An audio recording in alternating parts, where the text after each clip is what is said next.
The power of one in Kenya, Into the Heart of Hope, is made possible by the support of the Eugene and Marilyn Glick Foundation, Indiana University School of Medicine, Clarion Health Partners, and from hundreds of individual donors.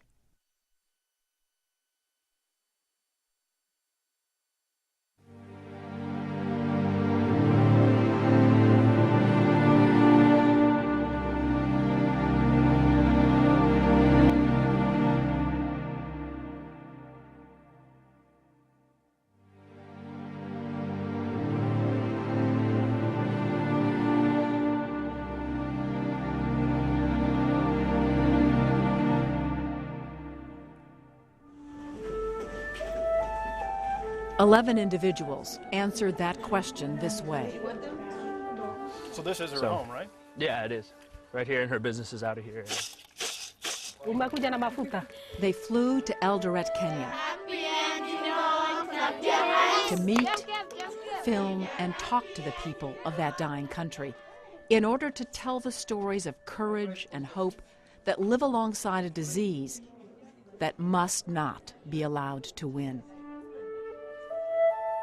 The reality of the disease is hard to look at, but we cannot turn away.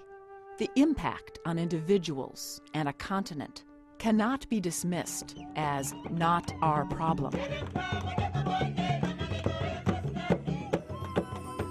The hope that the African people have and the will to live positively is inspiring. The vision of a better future burns bright. The power of one person to care, to take action, to make a difference. There is no act too small when it comes to addressing the AIDS pandemic. Every act joins with another act until a chain reaction of compassion can and will turn the tide. The time to turn the tide is now. Something must be done.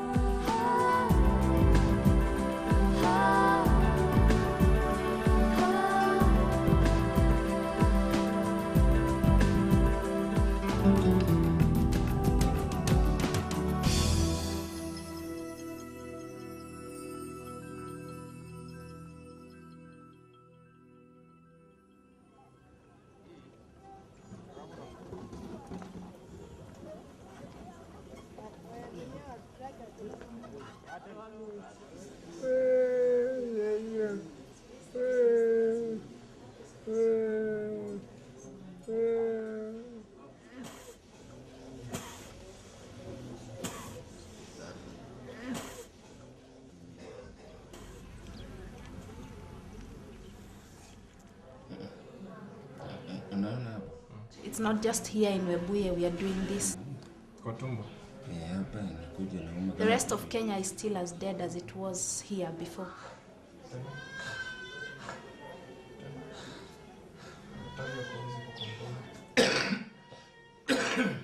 Nobody talks about HIV, nobody does anything, there are no funds, so we shut up about it and watch people die. So if people could help, if the outside world would help us, then we can make a big difference.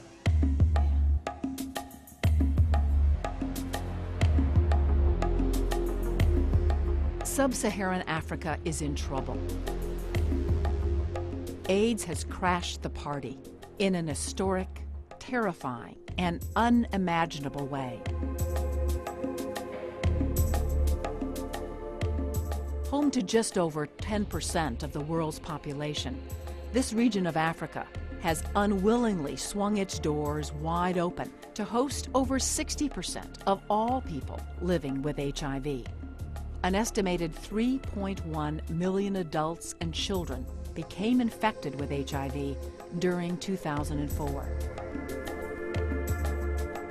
This brought the total number of people living with HIV/AIDS in that one region of our world to 25.4 million.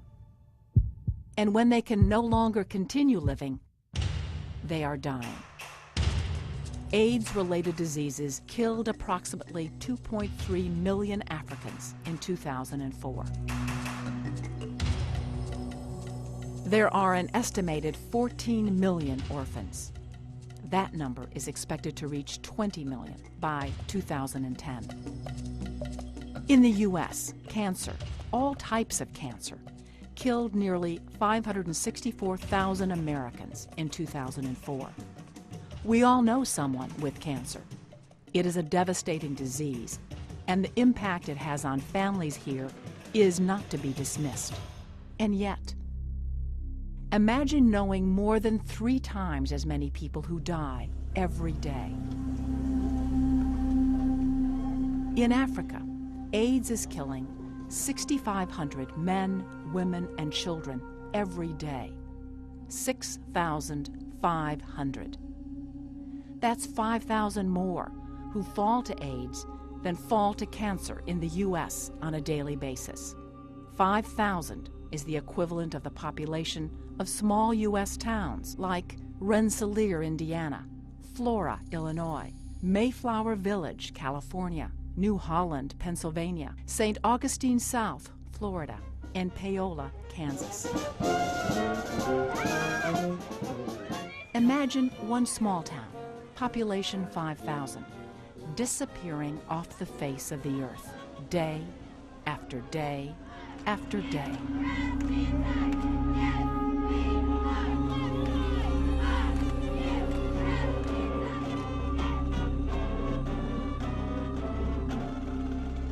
One day, they're waving from the back of a fire truck and sipping snow cones during the 4th of July parade. The next day, they're gone. Each and every one of them.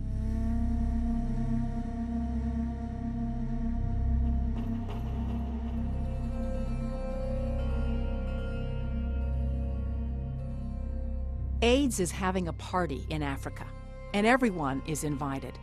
AIDS has no cliques. AIDS wants you, no matter your age, gender, social background, or education. It prefers the poor, of course, as their ability to defend against it is diminished. It has no empathy for wage earners or the families they will leave behind. It does not think twice about taking a mother and a father, leaving a grandmother with the impossible task of more mouths to feed. AIDS has stripped the pantry bare. It will not look at the face of a young person and pass them by. Young people are dying by the scores as well.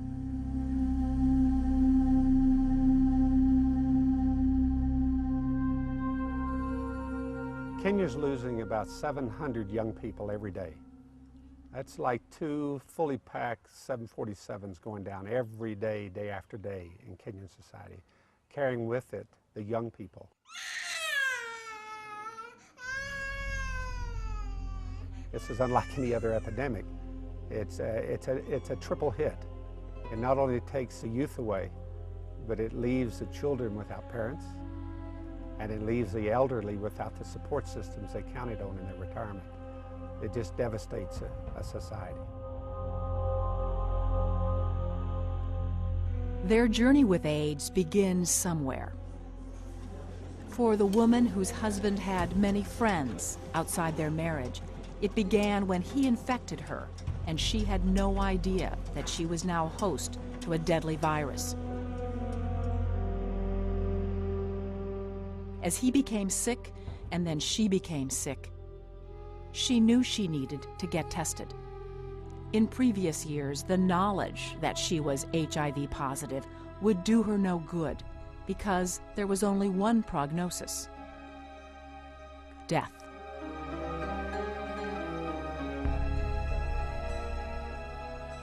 AIDS hitched a ride on a heroin needle into Clarice's body. She had watched her sister die 4 years earlier, when no one would talk about AIDS. It didn't matter anyway.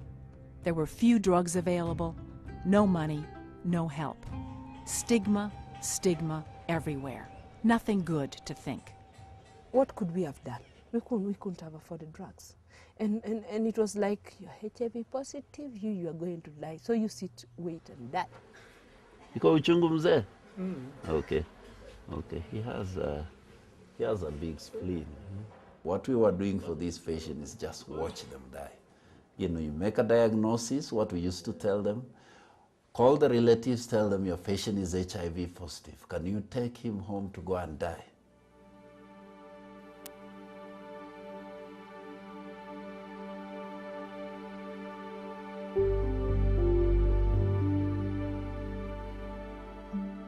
Imagine waking up on the day when you will face your biggest fear. On a bench in a picturesque clinic in Masoriat, Kenya, people sit outside the tiny research lab.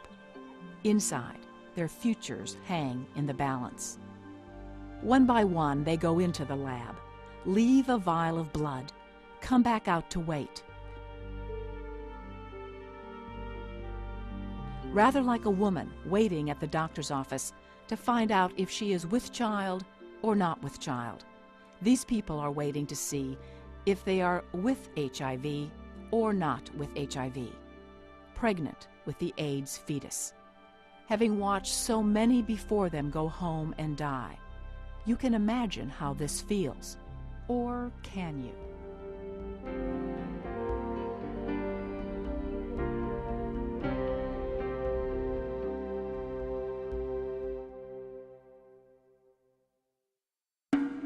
It's often easy for us to distance ourselves from how this feels. Sometimes saying 6,500 people are dying every day is 6,500 ways to hide. After all, who cares about numbers? Numbers don't have feelings, families, faith in a God, or a future.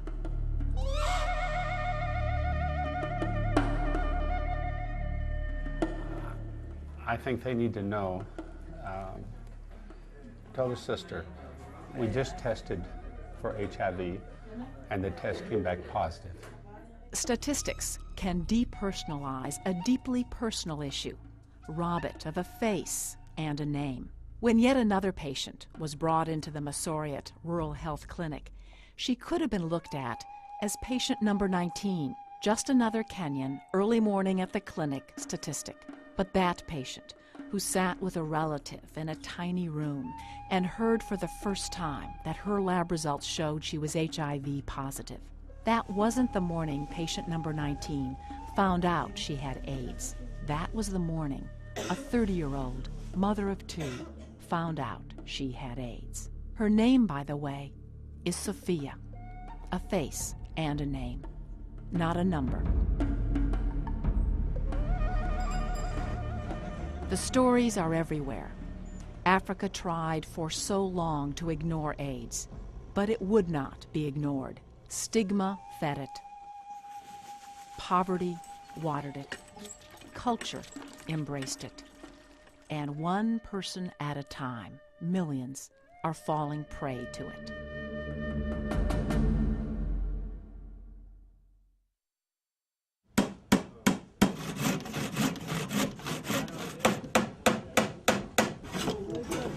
Coffins, quickly made, quickly filled, soon complete those holes where the fallen have gone.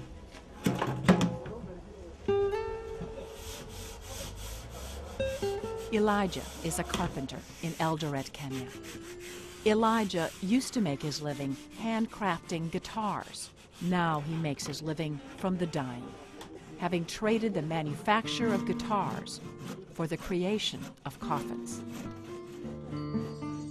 AIDS has transformed Elijah's days from the business of beautiful music to the rhythmic production of boxed sets of the ultimate sound of silence. The last time I made a guitar was 1998, because I had my workers. When I trained them out to make guitars, they ran away. They spoiled the market for me. So I was to leave the business with them. So I stopped making box guitars.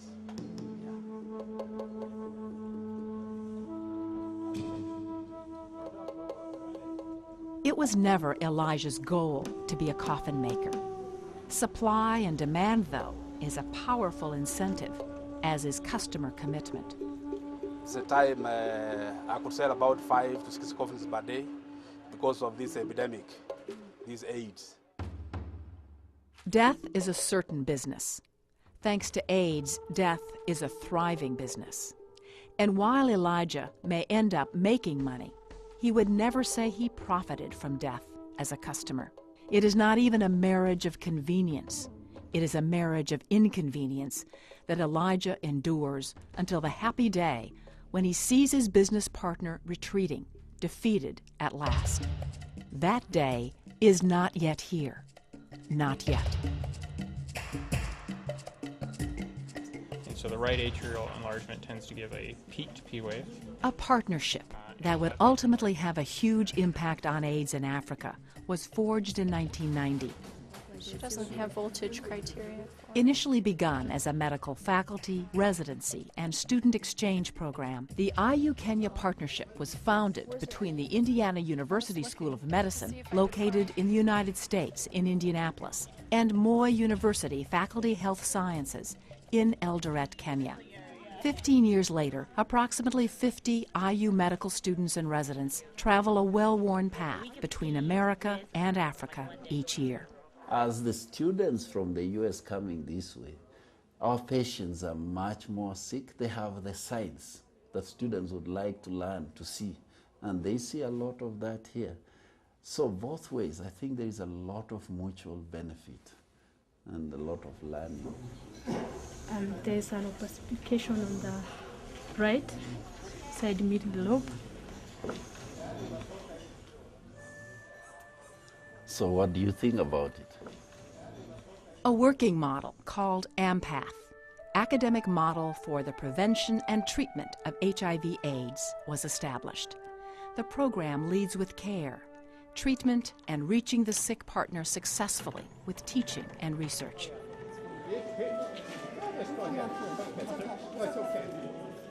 An AIDS clinic was established at the Moi University Teaching and Referral Hospital in Eldoret. And over the years, several outlying clinics have been established.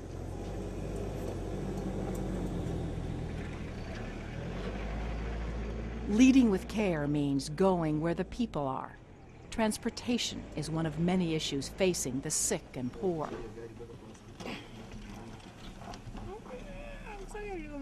When the sick and poor can't get to where the help is, help goes to where they are.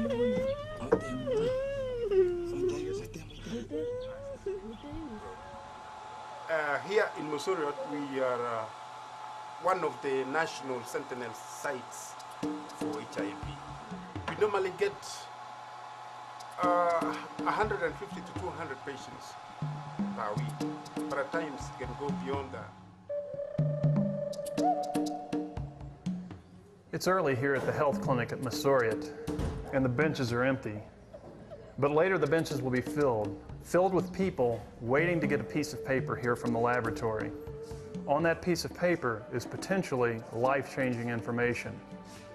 They'll take that piece of paper and walk around the corner here about 20 paces.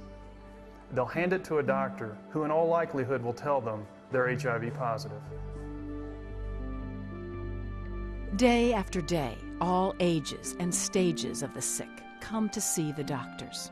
More and more of them come for VCT, voluntary counseling and testing. But just the testing itself can be frightening.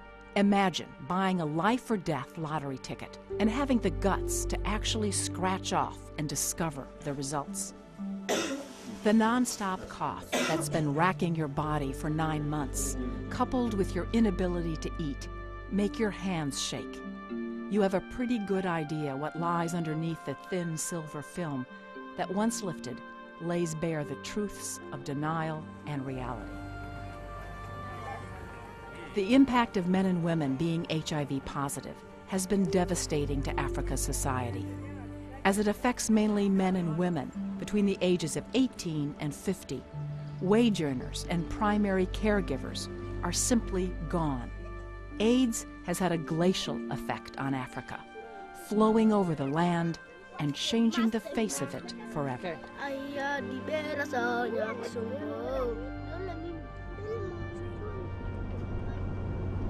I think you look at the Black Plague, and we lost 6 million people going down through Europe, and in the last 100 years of the previous century, like the world wars put together, and all the famines put together, they don't come close to what HIV/AIDS is doing. And this thing is insidious. It takes 5 years to start coming out. We've lost over 30 million people so far, and there's another 20-30 million people living with the virus, and prevalence rates are increasing. So this is a big problem.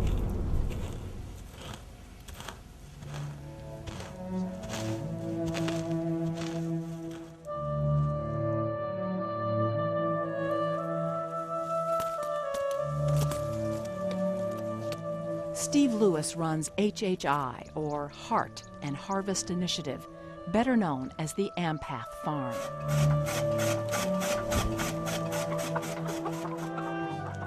Nutrition is an important component of our antiretrovirals. If we can bolster the immune system by having a well-nutritious, balanced diet, we know by facts it's proven that this can actually improve the immune system. The HIV positive people, they actually produce the food and they bring it to us, and then we can actually use that food to be able to pass on to other people who are in a less fortunate position, who haven't got the resources.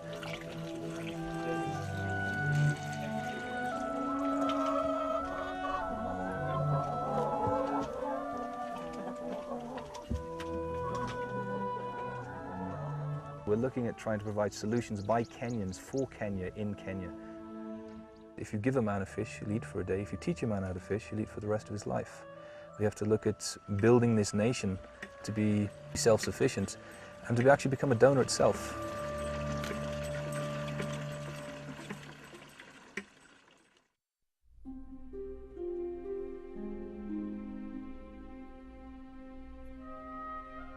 Let us be honest. Chances that this kid will survive ni iko kweli. Lack of food, chakula. Mumesikia hata manguo zilikuwa donation from members within this. Why don't cry? It's okay. It's okay.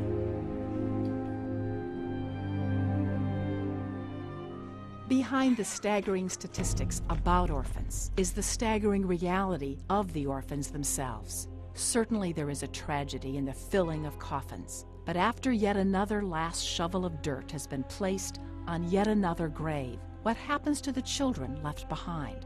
Unfortunately, in most cases, they get shoveled off themselves. No place to go, even if there are people in the community who care.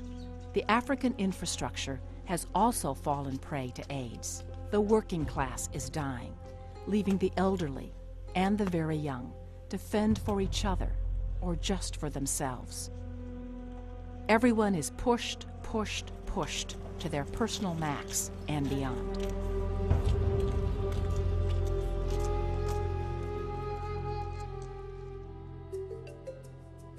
I'm Obadia Karuru.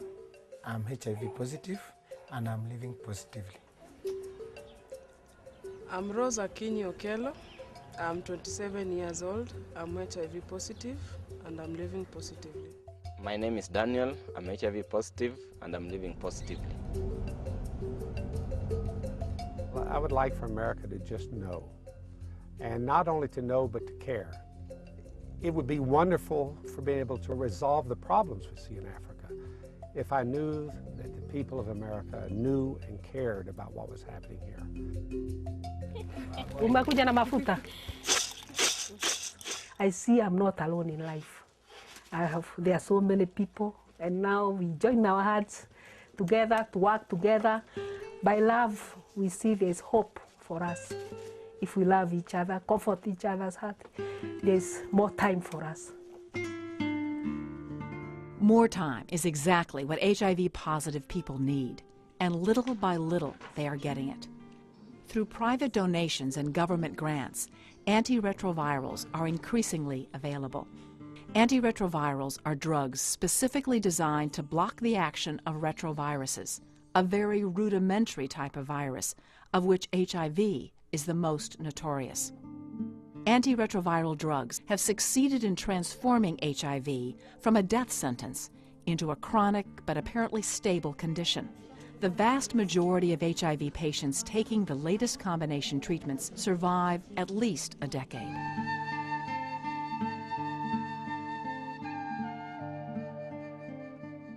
In other words, antiretrovirals are hope in a pill.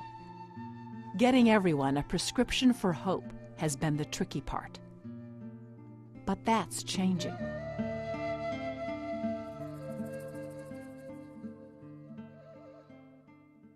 To fight this infection, we need 3 drugs. If you take 1 drug, the virus will win.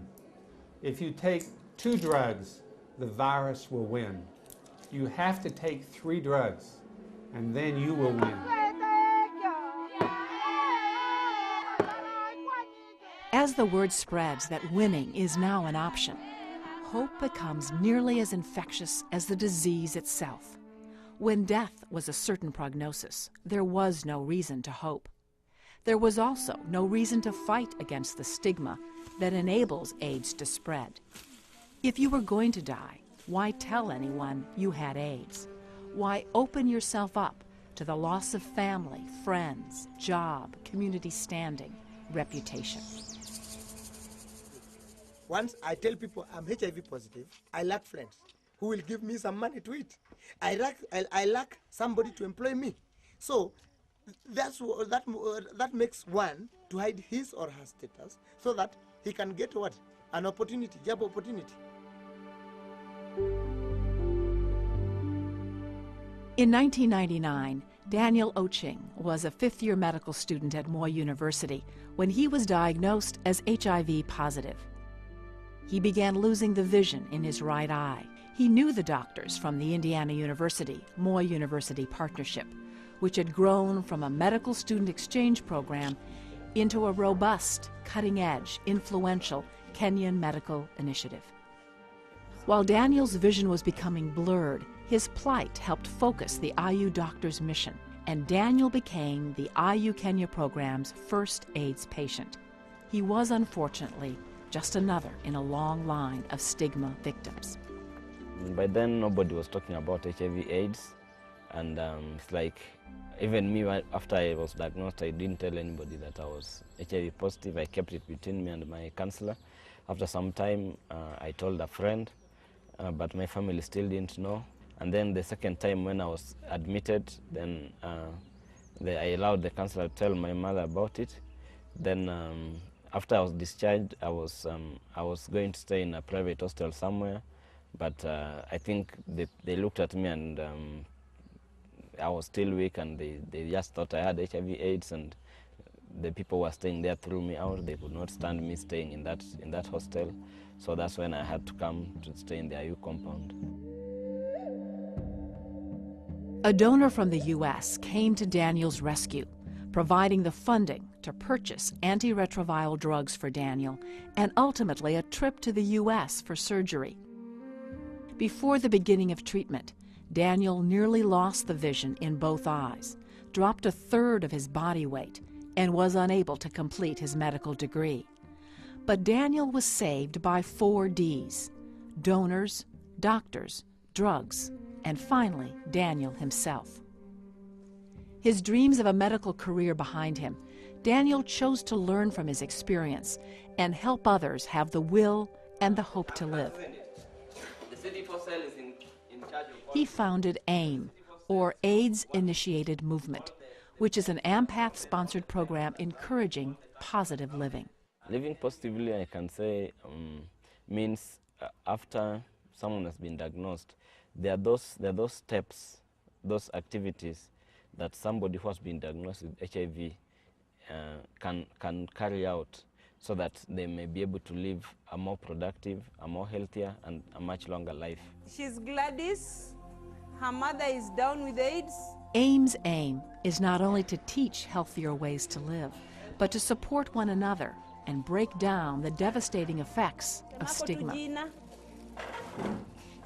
And I really want to thank Beth for donating the clothes. Beth, thank you so much. Mulisikia, Beth donated clothes that went to this particular family because the mother He's down with AIDS. The lifeblood of stigma is fear. AIM intends to stop the flow of fear and rob stigma of its power. When stigma is eliminated, AIDS will have lost a crucial ally. HIV patients, meanwhile, will have gained crucial education and support and hope. Jesus is a mighty God, He is a mighty. Hope flows from so many streams. Medication, AIM and AMPATH are only drops in the bucket. The drops are beginning to add up. If you listen carefully, you can hear the refreshing sounds of hope prevailing through the hellish din of AIDS. The tide indeed can be turned. For a long time, HIV has been a hopeless war in Africa. We were not even daring to fight it. We preferred not to talk about it. That things have changed and now we can talk about it, we can treat it, and people are going to live and make a difference. And so we are happy when they give us the assistance they give us, because it's because of that assistance that we are able to do this and make a big difference in many people's lives.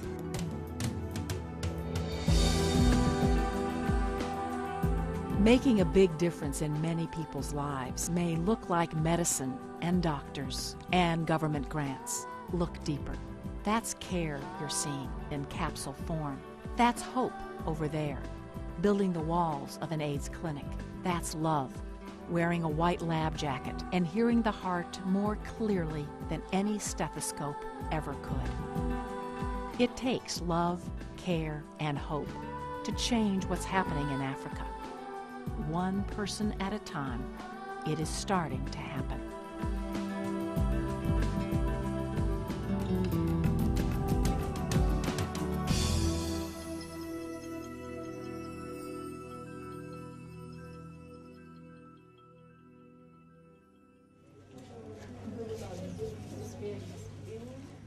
In the midst of the clinic, a wheelchair brought in. A woman just kind of slumped over in the wheelchair. There was no one with her. Whoever had brought her had kind of walked away. We didn't know what we had.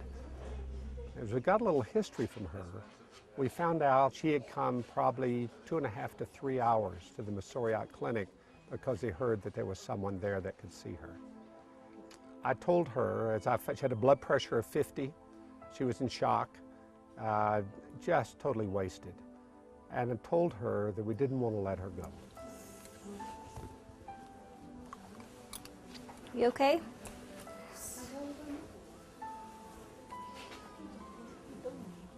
Everyone had just given up on her and didn't want to put out any more money on her behalf. And so we told them that we had a humanitarian fund that could support her, and that if they would let us take her, in fact, I started out saying, will you let us take her? And they were debating, and then finally it dawned on me, no. I said, we are taking her. It's not your choice. We're going to take her. Face forward. I can't. You can't? Yeah. Why? And you're doing great. Try. Slowly, yeah? Upright posture, please. Upright. I just felt like it's not their choice. This is a human being who has a chance to live, and to just ask someone, is it all right if she dies or not, it doesn't seem right. We just decided that she's going with us. And I also have socks. Your feet get cold for you. I think we have a reasonable chance of making it with Ann, but I think it's going to take us 3 or 4 months to really get to where she's walking around and feeling normal again. Yes, you can do it, Ann. You have to try. We'll help you. Okay? Try, Ola. We'll help you. Ready? Kwanza, kaa steady, eh? Yeah. Stand up. Turn, yeah? Turn. Love, care, and hope made a difference, a very important difference in Ann's life. Feel strong? Strong. She made a courageous choice to live strong. Some people might say Anne's life is a miracle. Those who met her know it's so much more than that.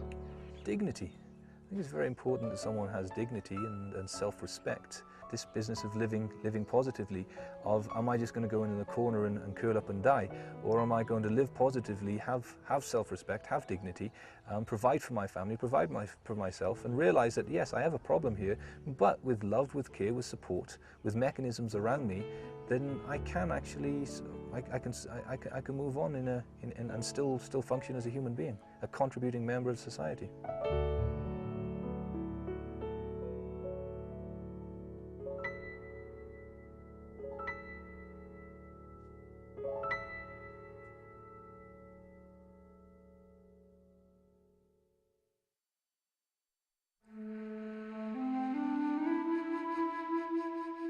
The best time to plant a tree is 20 years ago. The next best time is today.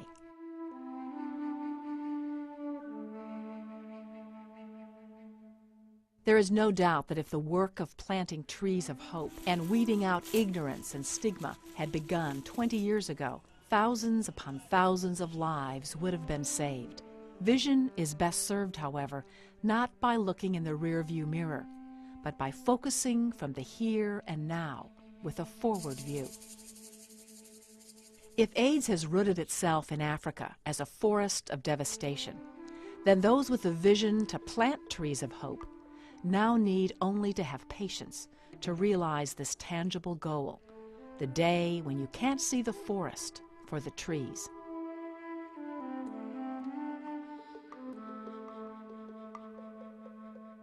So we harvest actually once every 2 weeks. When we harvest, it takes 2 weeks for us to come back and harvest again for the cows. And this can be harvested for over 7 years, actually under proper management. At the HHI farm, the high art of agricultural science lies smack in the middle of the land of low technology. Run completely on man and woman power, the farm is one mighty weapon in the fight against AIDS. Every crop, every animal, every byproduct is used and reused until what remains could easily fit into the proverbial bread box right next to a loaf of bread that came from the farm as well. A grove of trees is strategically planted to provide windbreaks to protect the rest of the farm. Certain types of trees are planted that attract bees, so beehives are placed in the area in order to capture the nutrition and sweet revenue of honey. Trees are cut on a rotation system and used for creating buildings and building fires. Those fires are boiling fresh squeezed milk from the farm's cows.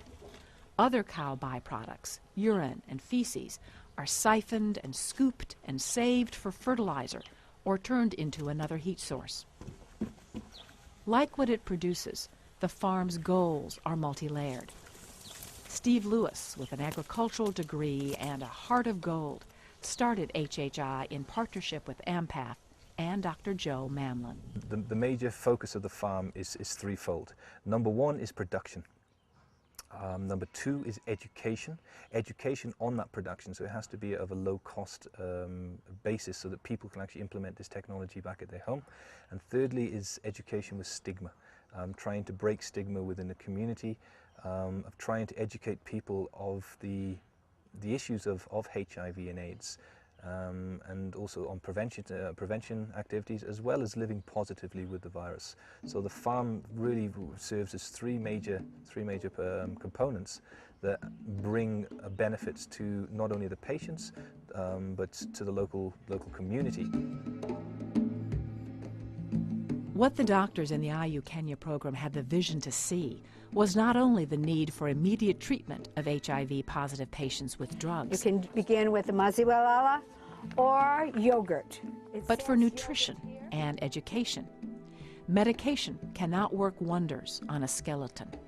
With the implementation of HHI, not only were HIV patients being fed, they were learning how to farm in order to feed and support themselves. For those who can't come to the main HHI site, A system of distribution centers was thoughtfully planned to get food to those who need it in outlying areas.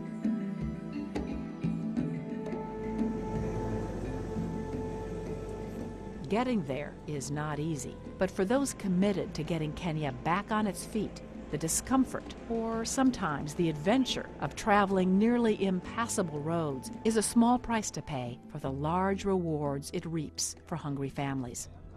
Steve Lewis believes in the philosophy of, if you give a man a fish, he'll eat for a day. If you teach a man to fish, he'll eat for life. While they don't teach men to fish, AMPATH's FPI program, the Family Preservation Initiative, does teach men, but mostly women, how to eat for life.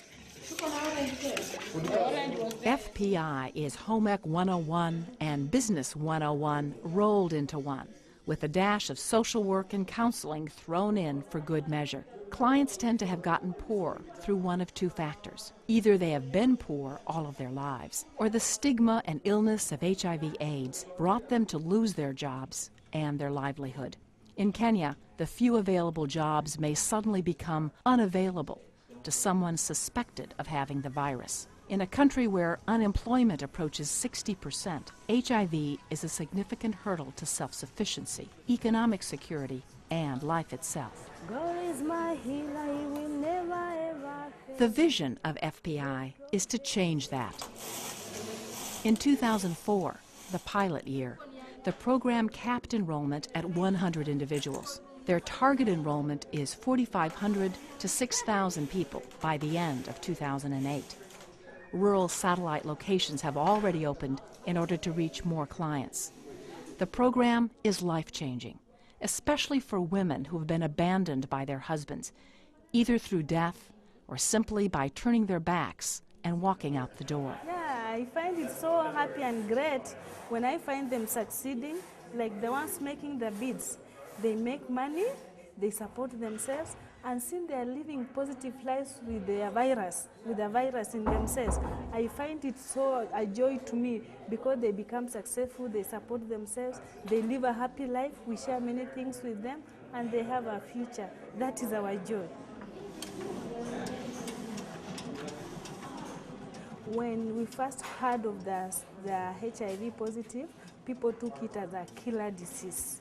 But now that it has come in, we want people to live with it, with the virus, a positive life, because we don't expect to die soon. We have children. So we want to be strong so that our children also may have a future. At FPI, enrollees are taught to sew, knit, bake, make beaded jewelry, create paper from papyrus, make pottery. These items are sold, some in the limited market of Eldoret, more shipped to the U.S. and sold there, and the profits are given to the workers. These are the tangible skills taught at FPI, but that's only a small part of what FPI gives to the men and women who've had their lives turned upside down by HIV/AIDS. It's like it's giving people another chance. It's giving us another chance. It's giving our members an opportunity to be able to do something for themselves and to be able to associate also with each other and to share experiences and professions. And there's a lot of positive building of the mind, you know. When you're down with HIV, you lose a lot of self-esteem. But when you come to a place like this, it sort of like recreates, you're able to recreate yourself, you're able to build up yourself, and not only from your mind, even materially, you know. It's good to exercise, it's good to work, it's good to reap the benefits of your sweat. You feel proud about it, you know. I mean, and begging just makes you feel miserable, and you know. So it's love. That is one thing that I'm able to share with them. I'm able to tell them, look, if you do something, you get something for it, and you feel proud and you feel good about it. Many people have learned this lesson at the cruel hands of HIV/AIDS. Together, they have created the life-saving programs such as AMPATH, HHI, FPI, and others. Together, they administer bedside care, hold babies, drive life-saving food to remote locations, teach so many so willing to learn how to farm, how to bake, how to sew, how to live. Before the people of AMPATH, or FPI, or HHI or AIM came together, however, each individual had to decide to do something on his or her own. They had to embrace and live out the enormous potential of the power of one person.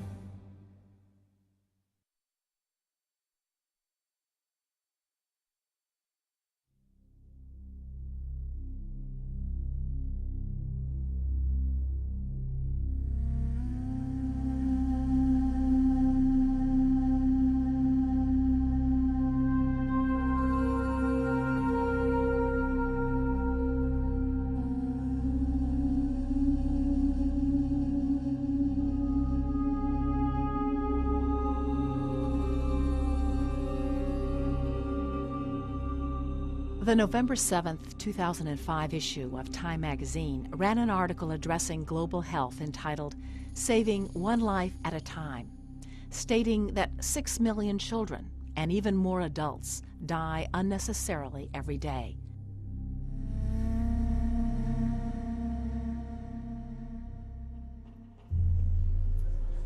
Good people all over the world are doing their best to save them. You can too.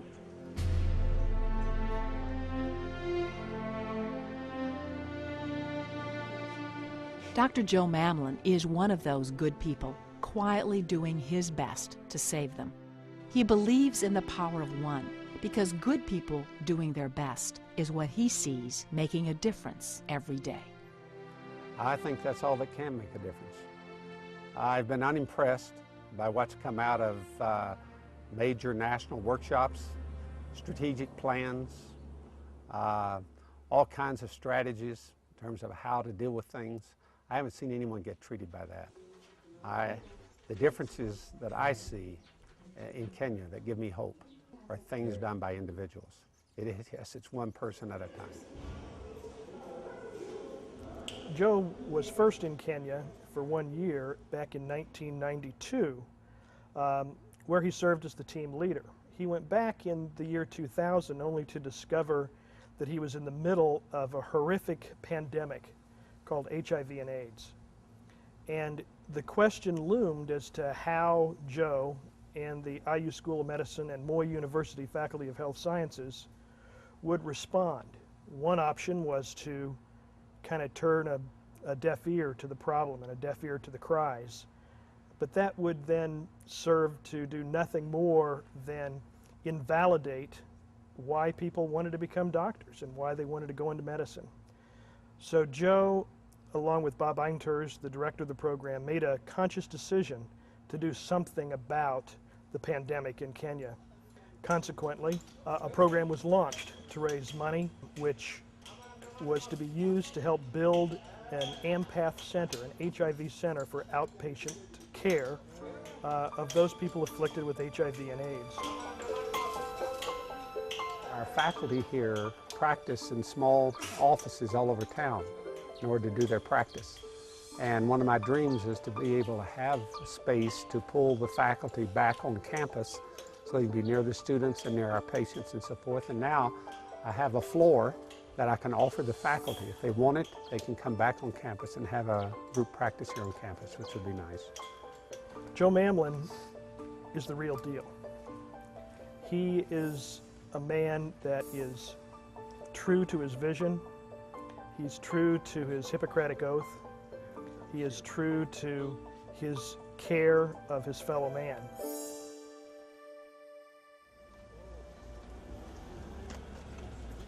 Because of the vision of people like Joe Mamlin and Bob Einters, the AMPATH Center is now conducting a thriving business in Eldoret, Kenya. Currently, over 18,000 patients are being treated, with over 1,000 new patients being seen every month. What are you going to tell your grandchildren that you did when an entire continent withered away from AIDS, which is what's happening in Africa right now? 6,500 Africans die every day. AMPATH got its start because of the vision and commitment of many individuals, including those who gave $1 a day to purchase antiretrovirals to save the life of one person. You can change the world. You can change the world. The program's early success is due to the grassroots efforts of church groups and small foundations and school kids who wanted to make a difference. Good people doing their best. Their best then enabled AMPATH to have a strong model to apply for large grants, including a $15 million U.S. government PEPFAR grant, the President's Emergency Program for AIDS Relief, and help from the Bill and Melinda Gates Foundation, as well as others.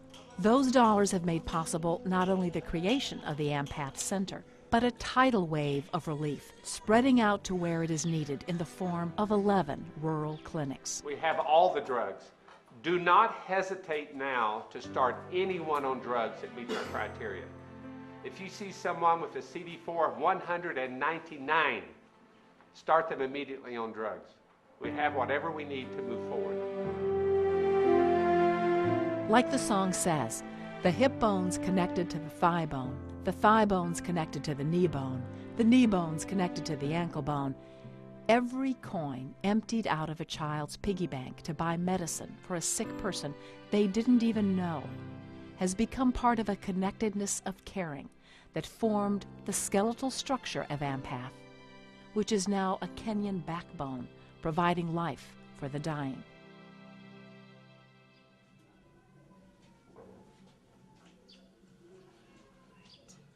By the end of 2007, 48,000 Kenyans will be under treatment because of AMPATH, the program that started with one patient. It only takes one Rosa Parks, one Gandhi, one Ryan White, one student standing in front of a tank.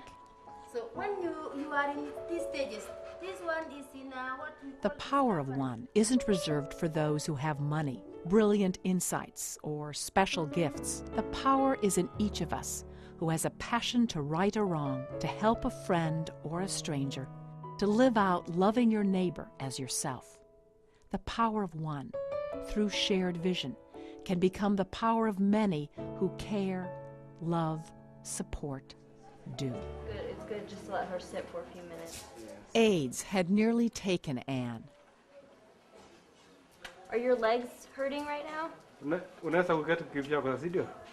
She could not walk and was barely alive when her family brought her to an AMPATH clinic. A few minutes every day you'll get stronger, okay?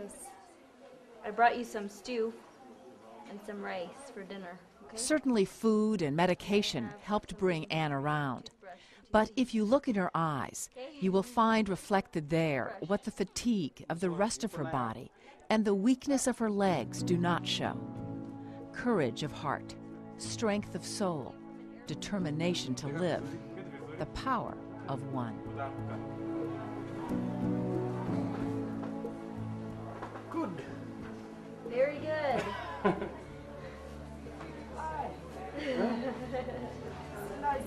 It's nice. Yes. It's a trial, huh? Yeah. Tomorrow? Yes. You do? Tomorrow, yes. You do? She's ready. Today you have done good. So tomorrow? Yes. Better. The following day? First. That's how you know what good better? The feeling of the power of one is a training wheels off the bike feeling, a toddler's first steps feeling, a get a box of cereal off the high shelf for someone else feeling. The power of one means stepping into doing what you know needs to be done, at whatever level. Whether it's finding the strength to stand on your own 2 feet, or finding the strength to help someone else stand on theirs. Winston Churchill said, "We make a living by what we get, but we make a life by what we give." Mother Teresa said, "There are no great things, only small things done with great love." Small things done with great love will be the undoing of AIDS. Imagine the feeling of that day. No more lines at a clinic. No more telling a mother that her her child is HIV positive and there is no cure. The difference between your lab results show that you have the AIDS virus being a death sentence and a life story. We're getting there. While statistics may give a non-peripheral view of a pandemic, numbers can be intimidating. People are inspiring. It's critical, my friends, if we do not unite together with doctors, with church leaders, with schools, with teachers, with society as a whole, we are facing the greatest pandemic that the world has ever met. The power of one person to care, to take action, to make a difference. There is no act too small when it comes to addressing the AIDS pandemic. Every act joins with another act until a chain reaction of compassion can and will turn the tide. The time to turn the tide is now.